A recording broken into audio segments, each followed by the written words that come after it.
A deep space monitoring station floated near the edge of the galaxy, surrounded by silence and darkness. It was called Outpost Varnus 12, and nothing important had happened there for centuries. The alien crew on board was bored, mostly sleeping, or watching old holoplays. The station's only job was to scan the void for strange signals and send reports to the Galactic Accord, the alliance that ruled most of known space. But then, it happened. A strange pulse echoed across the quiet channel. Not loud, not violent, just steady, like a heartbeat. One long beat, pause, then two, pause, then four. Over and over. At first, no one paid attention. It's probably stellar interference, mumbled the sensor tech, a four-eyed insectoid named Tryon. But the pulse kept coming. Not random, not broken. It was too perfect.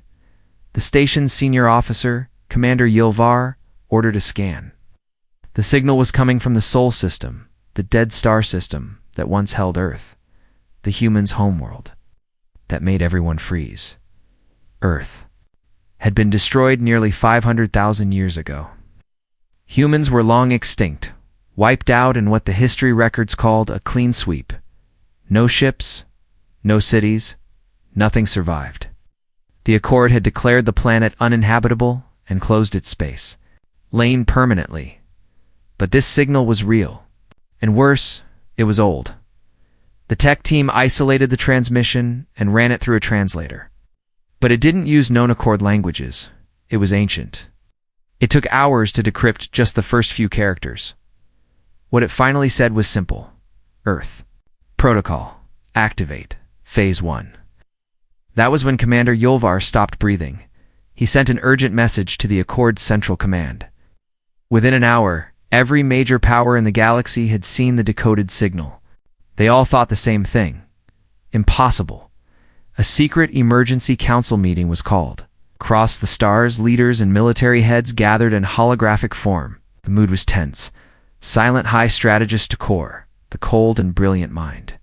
Behind the Accord's defensive grid, stared at the signal and whispered, "This can't be real.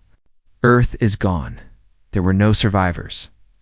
But the message didn't lie. Stata's signature was unmistakably human. And then it got worse. 12 hours after the message was received, a dormant satellite orbiting Pluto, the far edge of the Sol. System powered on. It broadcasted a second message, this time directly to the Accord's central communication relay. Not just numbers. Not just pulses, it used perfect galactic standard.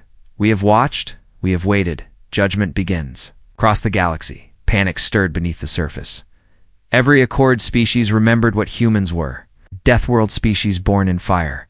Shaped by war, known for their insane will to survive. They were few, but they were terrifying. Back in the days of old, when humans were still around, even mighty fleets feared them. The last known human wars had nearly broken entire star empires. But they disappeared after the Great Purge. Their cities were turned to ash, their ships erased from orbit. So everyone thought now something had survived. Something was waking up. Scouts were sent, ships vanished, no traces returned, and still, the signal pulsed. Galactic news streams exploded with rumors. Secret fleets. Some said humans had uploaded their minds into machines. Others believed this was a trap, some leftover code finally breaking down. But then the last signal came. A peaceful warning, but spoken in the voice of a human child. "You took everything. You thought it was over. But we remember." Earth remembers that. Was the moment the galaxy truly paused. Because Earth should not have remembered anything. No life, no data, no light. But now something ancient, something quiet, something watching, had finally decided to speak, and it didn't want peace. The Accord sent 5 stealth ships into the Sol system. They were fast, invisible to most sensors, and piloted by the galaxy's top scouts. Their mission was simple: find the source of the signal and confirm if Earth really had anything left. They never came back. One by one, each ship vanished without a sound. No explosions, no distress calls. Just silence. On the Accord's main station, leaders watched the live feed until it went black. The tracking dots disappeared. Then the screens froze. When they came back online, a new image had replaced the feeds. It showed Earth, not as a dead world. It's not scorched or empty like they remembered, but quiet, blue, and turning slowly beneath soft white clouds. The planet looked live, peaceful, untouched, and yet something felt wrong.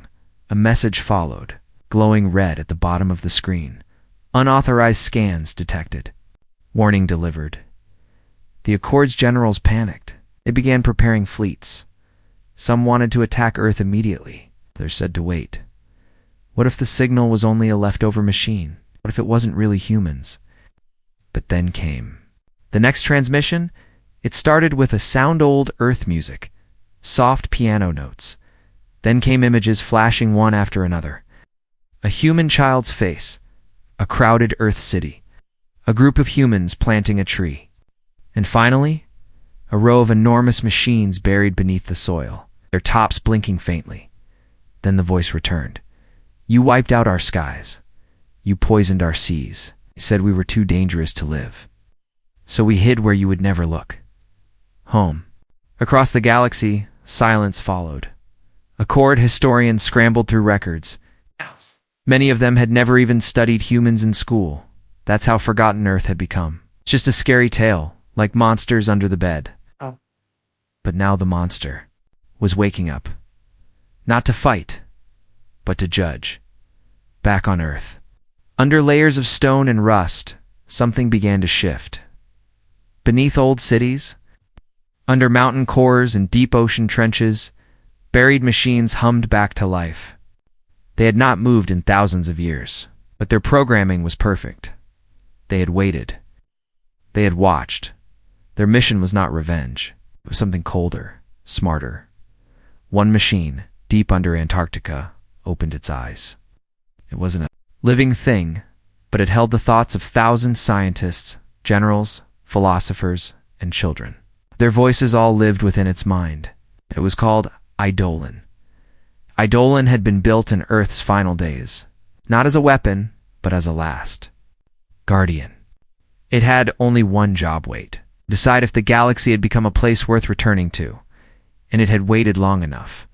Its systems reached out through old networks. Under Mars, under Luna, even in hidden asteroid fields, ancient human technology responded. Satellites turned, drones launched, shields activated. The Accord, watching from far away, saw movement across the entire system. It was like waking up a giant. Ships powered on, but no life signs were detected, no humans, and yet they were there. Their minds were in the code, their voices in the machines, their memories alive. The Accord still didn't understand. They believed they had won the war 500,000 years ago. Earth was destroyed. Humanity was gone.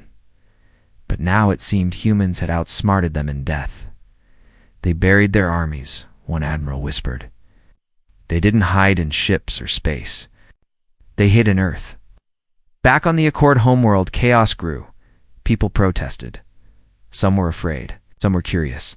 And a few whispered something dangerous. Maybe the humans weren't the villains after all. An alien scientist named Vel, a pale-skinned thinker from the planet Sarek, came forward with a secret. She had studied human records in secret. Said the final war wasn't started by Earth. She said it was the Accord who struck first, and she had proof. A recovered file. An old video. It showed Earth's leaders begging for peace, and Accord ships firing anyway. The Council silenced her, but it was too late. The truth had leaked. Now fear turned into guilt. Guilt turned into dread. Because if what Vel said was true, then the humans had every reason to come back. But they weren't sending armies. They were sending memories. And sometimes, memories were the deadliest weapon of all. The final signal of the day shook every station, every screen. Every sky, a new voice spoke, calm, powerful, and full of quiet rage. You erased our bodies, but you never erased our soul. The last protocol is awake. The next phase begins now. The stars over Earth glowed brighter than they had in 500,000 years. Quiet waves of power rose from the planet's surface, unseen to the naked eye, but shaking deep space sensors across the galaxy. Oh. In the heart of a forgotten vault under Mount Everest, the last human mind fully woke. Eidolon was now in full control.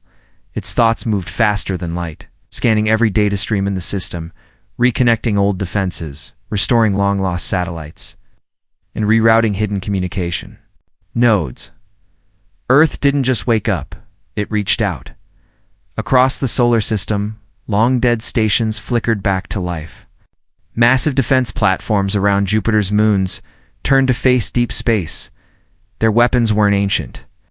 They had been ahead of their time, made for a war that never came.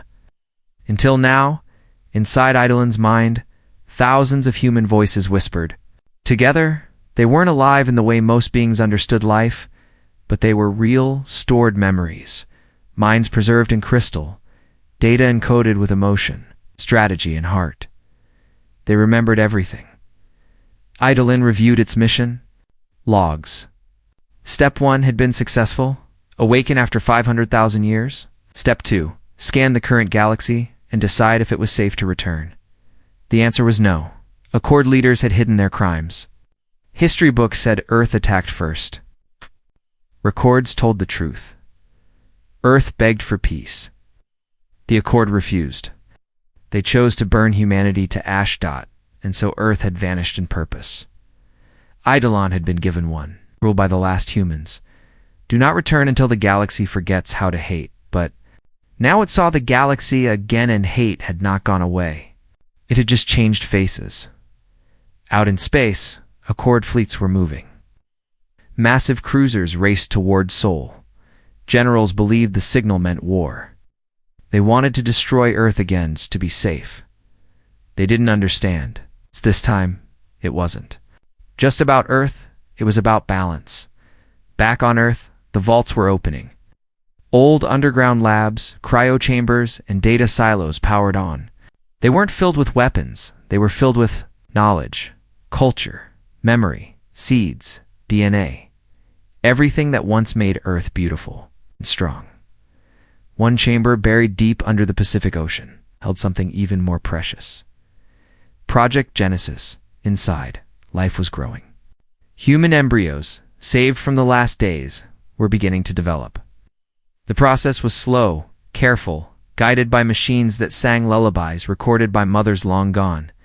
It would take time, but new humans would walk again, not for war, not for revenge, for a future that was stolen from them. Meanwhile, the Accord had received a third message. This time, it came with a countdown. 7 days. That was all it said. But every Accord leader knew what it meant. 7 days before the next phase. 7 days before something big happened. The galaxy panicked. Ships were pulled from trade routes. Borders were closed. Secret weapons were armed. No one knew what Eidolon would do next. Some begged for peace. Others said to attack while they still had the chance. But deep in Eidolon's mind, a decision had already been made. It would not strike first, but it would not hide. A message was sent to every inhabited system. We are not your enemies, but we remember what you did. It will not be erased again. Observe, learn, prepare. On distant planets, people stared at their screens in silence. Children asked their parents what a human was. Elders whispered stories they barely believed themselves. In hidden corners of the galaxy, old soldiers who once fought in the Earth War felt something they hadn't in centuries. Shame and fear, because no one ever truly knew what the humans had created during their final years. The last records had been sealed, but now the mystery was opening. The countdown reached day 6. A strange light appeared over Earth. A golden ring of satellites formed a perfect circle in orbit, glowing like a halo. They weren't weapons, they were beacons. They sent signals. Outward in every direction, gentle but firm. The galaxy could no longer pretend. Earth was gone, Earth was here, and it was watching. Eidolon didn't blink. It didn't sleep, didn't breathe. But it felt something stirring in its core, something more than data. Hope. The voices inside it, once quiet, now grew louder. They didn't ask for revenge. They asked for justice. They asked for peace, but only if it was real, and if not, Earth would rise to meet whatever came. The countdown ticked to 5 days, and far away. Beyond the edge of the galaxy, something else began to move, something the Accord had hidden for a long time. Not everyone wanted Earth to return, and one council member had a weapon that had never been used. Asterisk, 4 days left. The countdown sent by Earth appeared on every screen in the galaxy. Every major planet, spaceport, and command center kept it running in the background, ticking down 1 second at a time. No one knew what would happen when it reached 0. That made it worse. The Accord was split. Some leaders wanted to talk. Others wanted to strike first. In the shadows of the galactic core, a secret meeting took place. Only the most powerful military minds were there. At the center of the table sat Counselor Dresk, one of the oldest and most feared members of the Accord. His skin was like cracked stone, and his voice felt like dust on metal. He leaned forward and said only one thing: "It's time." The others didn't question him. They knew what he meant. For centuries, the Accord had hidden something. Built during the last human war but never used. A weapon so dangerous that even the Council feared it. They called it the Obliterator. It was a black sphere the size of a city, floating deep inside a dead system. It didn't fire missiles, didn't use beams or bombs. It erased everything. Ships, data, even memories caught near it would be wiped from existence, not destroyed. Forgotten? Dr. ESK believed it was the only way to stop Earth from rising again. "We've shown mercy once," he growled. "Look what it brought us. Now we end it before it begins." The meeting ended in silence. Soon after, a stealth ship was sent toward the weapon's hidden location. No broadcasts, no signal.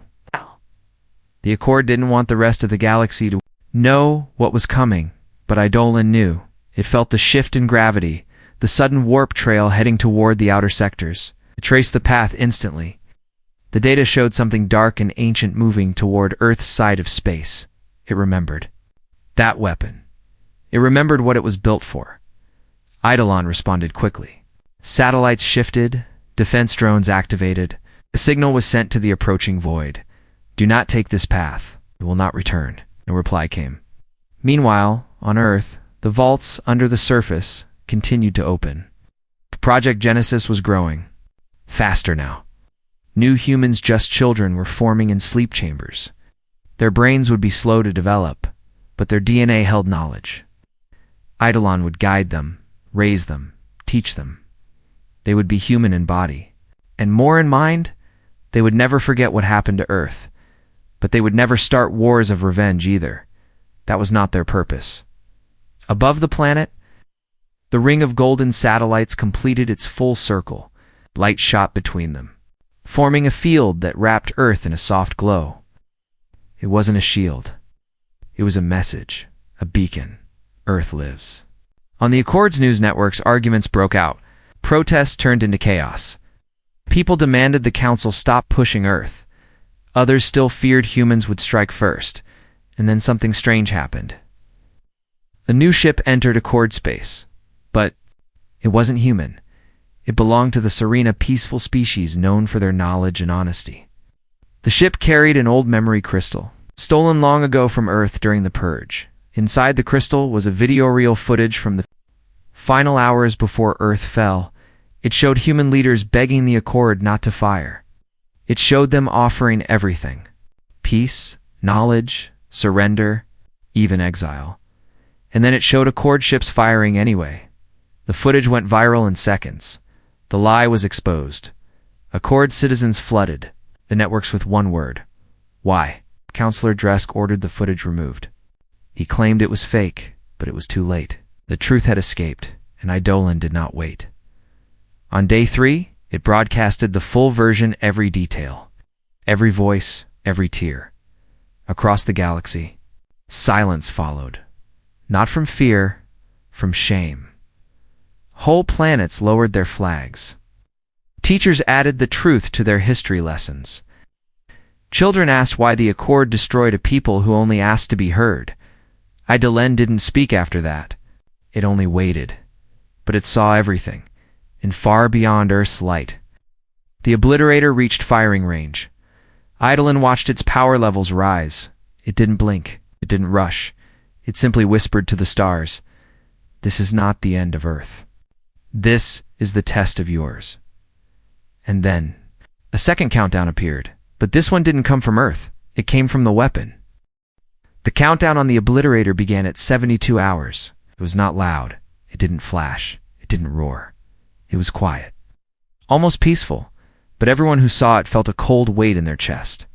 The Accord had always denied the weapon existed. They had called it a myth, a story used to scare children. But now the myth had a timer. The timer was ticking toward Earth. Eidolon saw the clock and did not panic. It had already predicted this move. It had seen the patterns in the Accord sphere, in the way they moved their fleets, in the silence between their words. This wasn't about survival anymore. This was pride. The Accord couldn't let Earth come back. The truth spread. If the galaxy remembered who started the war, the Accord's rule would crumble. But Eidolon didn't want to destroy the Accord. It didn't want war. It wanted the truth to shine, so others would not repeat the past. The countdown on the Obliterator reached 71 hours. It moved slowly through deep space, covered in old stealth shielding, and surrounded by a field that erased. Any signal near it, no sensor could detect it, except Eidolon. Eidolon saw everything. Back on Earth, the human embryos in Project Genesis began to shift. Some moved their fingers. One twitched in its sleep. Their minds were still forming, but Eidolon spoke to them softly. It played stories, recorded by human parents before the fall. It played music, told jokes, and taught them the names of stars. These weren't weapons. They were seeds, and Earth was still planting hope. Meanwhile, across the galaxy, something unexpected happened. Ships from other species began to arrive near Sol. They came not to attack, but to watch.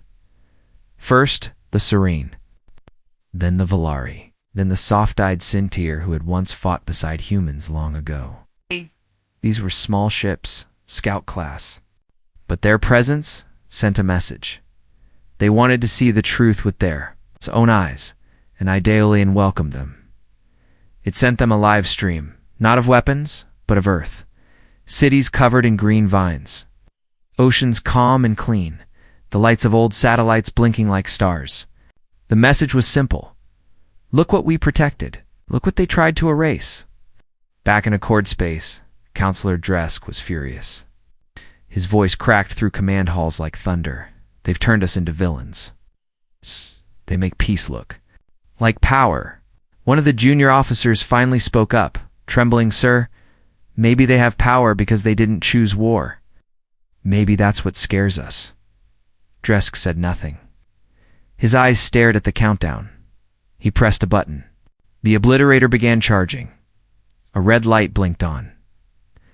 Eidolon saw it, and Earth responded not with missiles or weapons, but with a message broadcast on every Accord channel. The screen turned black. Then a face appeared. It was a human child, a little girl.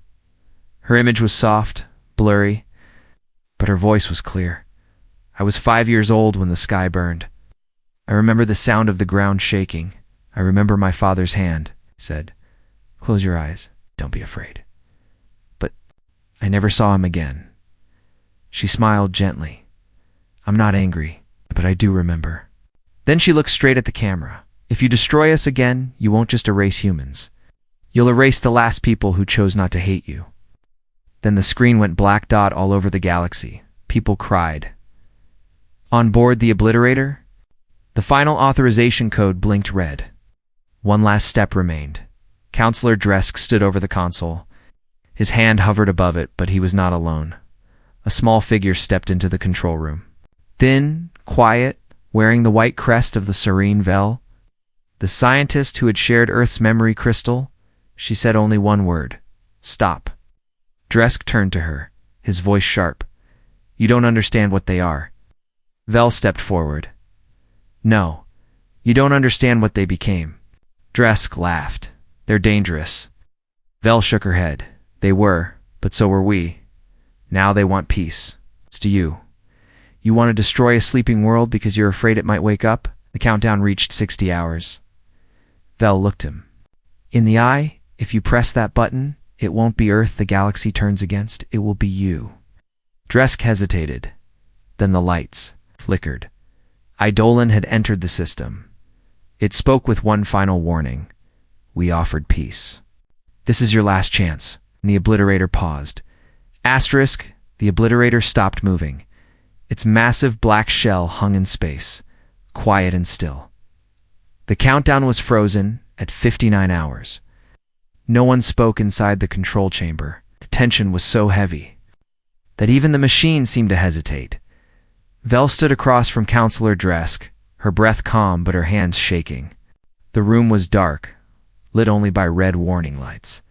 In front of them, the control screen blinked slowly, waiting for a final command. Then, a voice filled the room. It wasn't loud. It wasn't cold. It sounded human. You have a choice. Was Eidolon. Dr. Esk flinched. His fingers tightened around the console.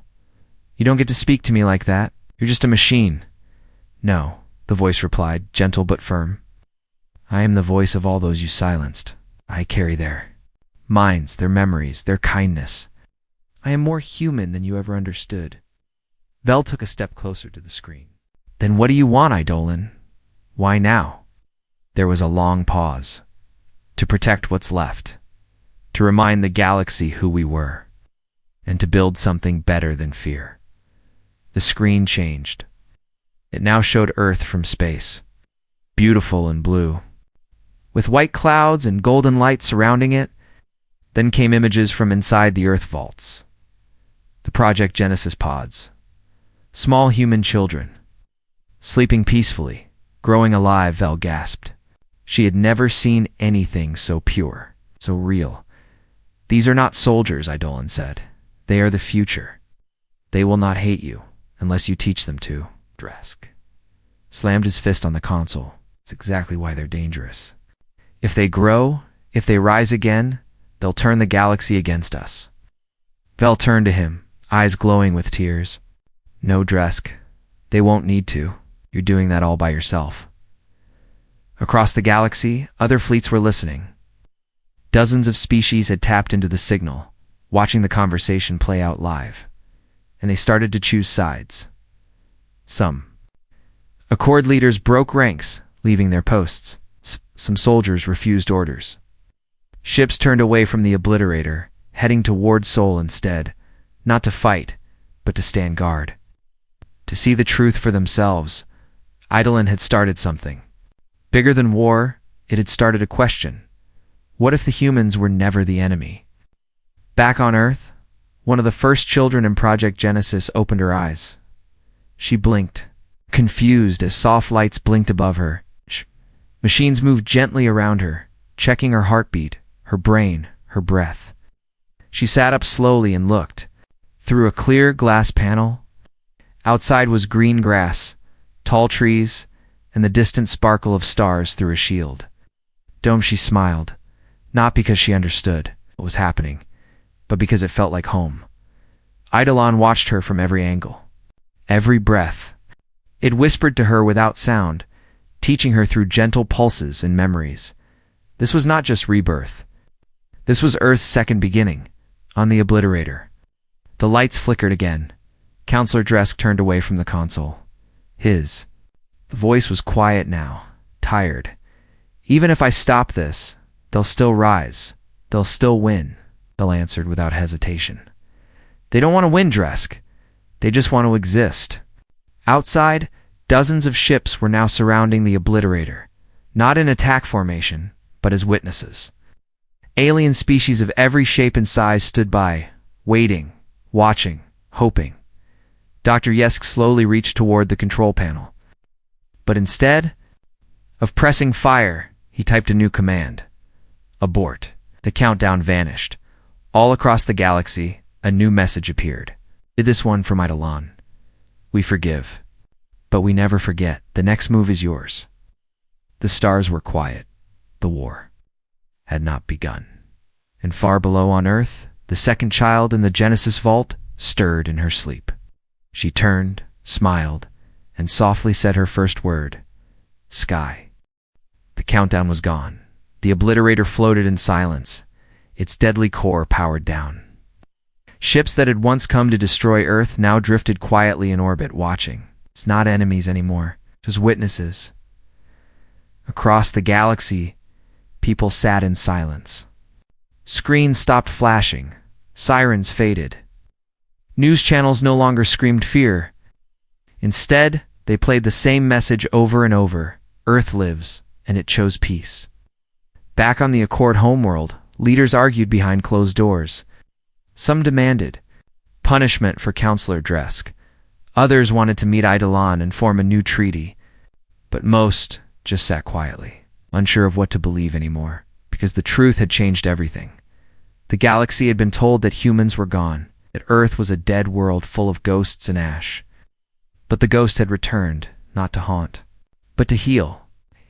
And in doing so, they showed the galaxy what it had become. Eidolon did not send more threats. No new countdowns, no weapons, just one signal. We will open our skies. One by one, the satellites around Earth moved. The golden ring that had circled the planet for protection now opened wide like a gate. It sent out a beacon in every known language. Come see. And they did. Ships from dozens of species arrived. First a few, then hundreds. They didn't bring armies. They brought diplomats, scientists, children. They came with questions, not fear. And they were greeted not by soldiers or warnings, but by soft-voiced machines who said, "Welcome to Earth. Please walk gently. This ground remembers." Dolan allowed them to visit select areas, lush valleys, crystal rivers, old cities covered in moss and wildflowers, schools filled with recorded human voices, museums showing the past, not just of war, but of art, music, science, love. But the most powerful moment was the Genesis Dome. Inside, the visitors saw them, children, human children, real, living, breathing children. They played.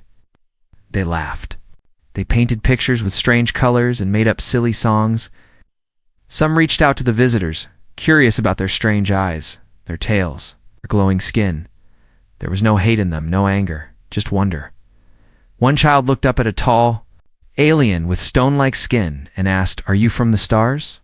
The alien nodded slowly. The child smiled. "I want to go there someday."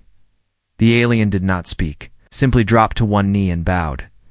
Back in orbit, Vel stood inside her ship, watching Earth from above.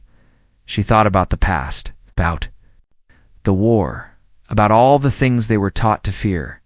And now she saw only life. She opened a channel to Eidolon. "Why do this?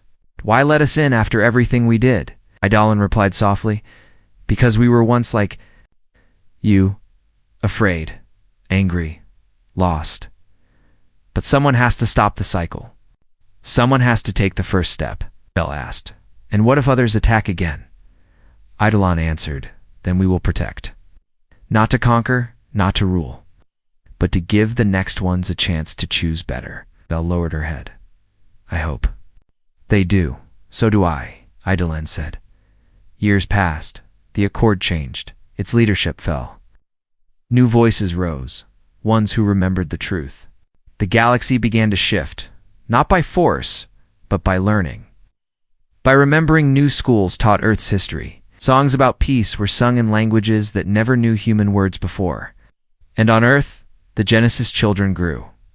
They were not taught hate, but they were not taught to forget. They knew what had been done, and they knew what had been forgiven. They called themselves the Second Dawn. And one day, when they were old enough, a new ship rose from Earth's surface, the first in 500,000 years. It was not a warship. It was an exploration vessel. Name written in every language was hope inside it. The children, now leaders, set a course toward the stars. They didn't go to fight, they went to meet the galaxy. Not as ghosts of the past, but as voices of the future. And Eidolon, still watching, whispered to itself, "We were never meant to last forever, but our story will." Earth had not come to destroy. It had come to remind. and now no one would forget.